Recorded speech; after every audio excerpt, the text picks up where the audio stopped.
Probably should put more beans in it next time.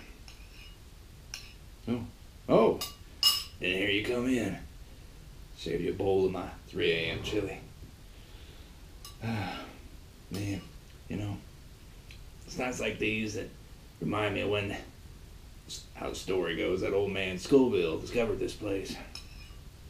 What? They didn't teach you that in school? Sit down, warm your bones. I'll try to fill you in on the details. This is your instant game review for Scoville.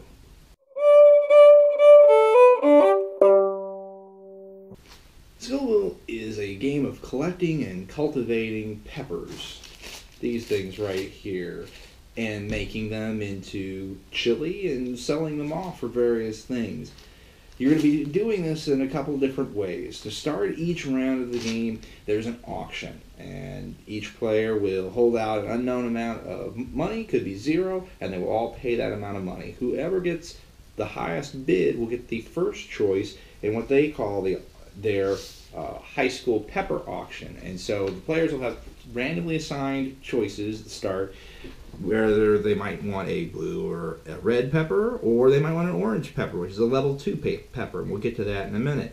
Sometimes there'll be even worse choices. Yellow pepper is just a level 1 pepper. There's one by itself. They put in different types of cards in both what they call the morning and afternoon phase, which is the later portion of the game. After that, each player will determine whether or not they want to go more towards the front of the order for planting and fulfilling, or towards the front of the order for harvesting. And really, the way that works best is if you see it on the board. So why don't you hop back here and we'll take a look at that. So here's the field where you can plant your peppers. Red's going to go first for planting, and so let's say he takes this black pepper here and just puts it over here. You can place it orthogonally next to any already planted pepper. If it's your turn, we're going to take this phantom pepper, and I'm going to place it right here. If there's anything that's left over of these first-time planting plaques, you get to keep it. There's a phantom pepper one. Guess what? Just for planting that phantom pepper, you got 8 points, and you get to stick that to the side. And since you went last to plant, you get the first to harvest. Your harvester, since you're green, your farmer, you can move 3 notches. There's these little cutouts here on different parts of the board, and you can move up to 3 steps.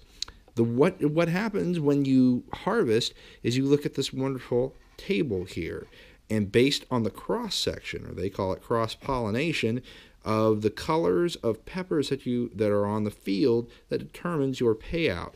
So for example, as we come over here, you got a white and a purple. White purple gets you another purple, so you get 1 purple for that right here. All right, then you go over here, a white, and the black get you the illustrious phantom pepper, like so. And then you go 1 more, and you can turn even, and a black and a phantom pepper get you 2 blacks right here on the edge. 2 blacks.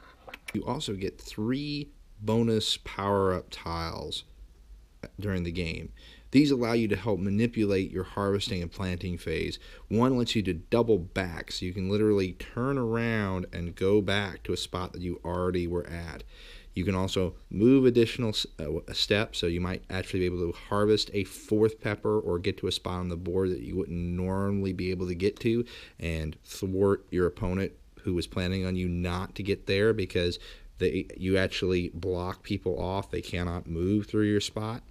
You can also plant another pepper, so you can actually make a cross-pollination possible by using one of these. Any of these you don't use are worth 4 VIPs at the end of the game as well. So after you're done with harvesting, then you can fulfill orders and you can fulfill chili recipes. The orders come from the farmer's market, and they look like these, different amounts of peppers. Sometimes you can get points and money, and another pepper. Sometimes it's just points and money. You can also fulfill chili recipes.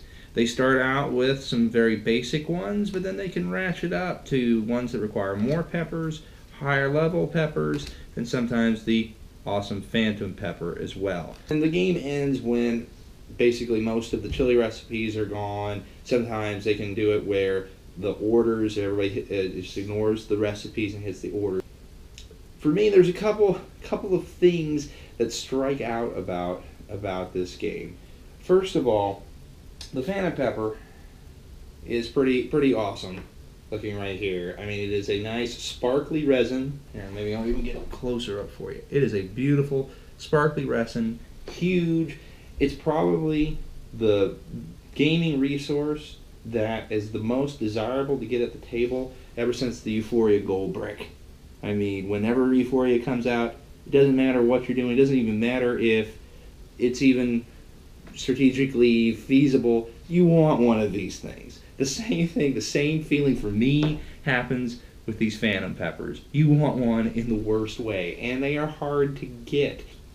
But the problem is, unless one of these recipes comes up that uses a Phantom Pepper, there are games it's possible, especially with lower number counts, that these Phantom Peppers are literally worthless, other than the one-time planting bonus that you get when you plant them.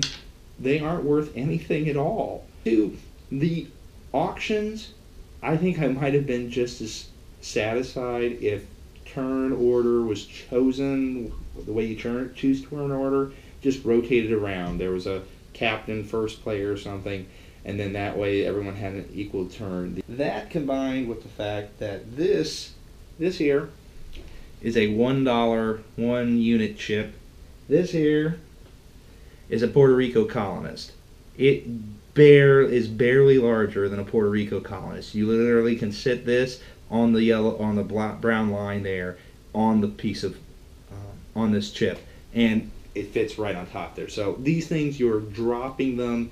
It's hard to get a hold of. Though the screens, this though is a game that those screens come in very handy. You definitely have a pile of pieces to go behind it. There have been many games where I've been like, oh my goodness, why do I have a screen? I have like 3 things. Why do I need to hide this behind a screen? You are constantly getting peppers. So that is Scoville. And I would say this is definitely worth your time. For what it is, it has a very neat puzzle game feel to it, and it actually plays well with kids. My 6-year-old likes this game, even if he just pushes in for all his money when he bids, because he doesn't like to go last. I hope you enjoyed it. If you want to follow me on Twitter and find out more of the things that I'm attempting to review or attempting to play, it's at InstGameReview. You can also subscribe, give me a thumbs up. For the tens of you who are watching this, I thank you so much. God bless you, and we'll see you again next time.